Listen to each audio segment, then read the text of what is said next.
गोपीनाथ मुंडे यांच्या मृत्यूबद्दल हॅकर सय्यद शुजा यानं खळबळजनक दावा केल्यानंतर राज्यामध्ये त्यावरून राजकारण रंगलेलं होतं। विशेषतः राष्ट्रवादी काँग्रेसच्या नेत्यांनी हा मुद्दा उचलून धरला होता। आम्ही सत्तेत आलो तर याबद्दल चौकशी करू असं राष्ट्रवादी काँग्रेसचे प्रदेशाध्यक्ष जयंत पाटील यांनी सांगितलेलं होतं।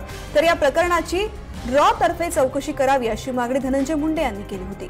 महिला आणि बालकल्याण मंत्री पंकजा मुंडे यांनी काल बीडमध्ये भाषण करताना राष्ट्रवादी काँग्रेसच्याच नेत्यांना लक्ष्य केलं।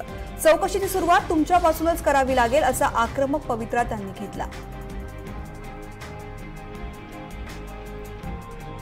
आज हे सिद्ध झालेलं आहे की ईव्हीएम मध्ये हॅक केलं जातं, करू शकतो आणि त्यासाठी जी माहिती दिली त्यात गोपीनाथ मुंडे साहेबांचा त्या निमित्ताने जो उल्लेख झालेला आहे तो तर अत्यंत गंभीर आहे।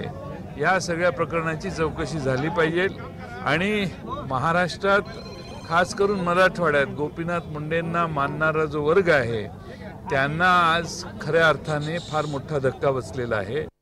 तर जो इंटरनॅशनल हॅकर सज्जाद सय्यद नावाच्या व्यक्तीने अमेरिकेतून प्रेस कॉन्फरन्स घेऊन ही माहिती दिली की भारतातल्या ईव्हीएम मशीन हॅक होऊ शकतात, हॅक झालेल्या आहेत आणि त्याच्यानंतर याची माहिती स्वर्गीय मुंडे साहेबांना होती आणि त्या माहितीमुळेच स्वर्गीय मुंडे साहेबांचा घातपात नसून तो घात झालेला आहे हे पुन्हा एकदा या अगोदरही काही लोकांनी संशय व्यक्त केला आणि खरंच अपघातानंतर स्वर्गीय मुंडे साहेबांवरती प्रेम करणाऱ्या प्रत्येक माणसाला या ठिकाणी त्याची भावना होती, आमच्यासहित सर्वांची, की असा अपघात आणि त्या अपघातामध्ये स्वर्गीय मुंडे साहेबचा मृत्यू होऊ शकत नाही।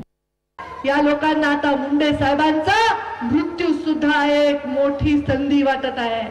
अरे मी मुंडे साहेबांची लेक आहे, मुंडे साहेबांना काही झालं हे मला माहित असेल तर ज्यांनी केलं त्याचा जीव घ्यायची ताकद माझ्या लोकांमध्ये, मला कुठल्या इन्व्हेस्टिगेशन एजन्सीची गरज नाही। आणि हे लोक शोभतात जयंत पाटलांना, ते म्हणतात की पंकजा मुंडेंनी राजीनामा द्यायला पाहिजे कारण मुंडे साहेबांची हत्या झाली। मुंडे साहेबांची हत्या झाली का नाही झाली हा विषय तुमचा नाही आहे महोदय।